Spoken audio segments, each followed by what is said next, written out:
Welcome to my channel. আজকে আমি তোমাদের সঙ্গে শেয়ার করব এই আমি কতগুলো সবজির গাছ লাগিয়েছি। তো সবজিগুলো বড় হয়ে গেছে, তুলবো আজকে। দেখো তোমরা, দেখো টমেটো তুলছি, টমেটোগুলো সব পেকে গেছে।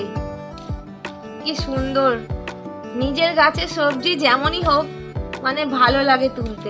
আরও আছে, পরে তুলবো।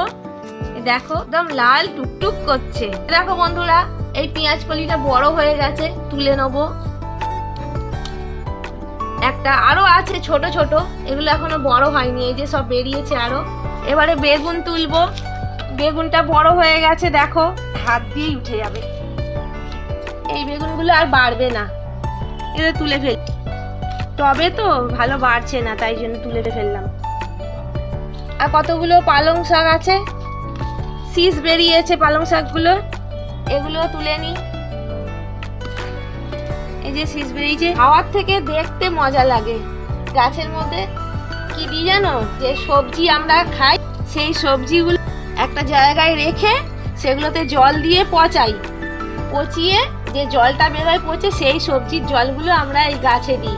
এতগুলো পালং শাক তুলেছি, আর এই বেগুন, টমেটো, একটা পেঁয়াজ কলি, একটাই হোক যাই হোক নিজের সবজি তো গাছে, বেশ দেখতে ভালো লাগছে। তো এতটাই ব্লগ। ভালো লাগলে লাইক, কমেন্ট এন্ড শেয়ার করে সাবস্ক্রাইব করে চ্যানেলটা পাশে থাকবেন।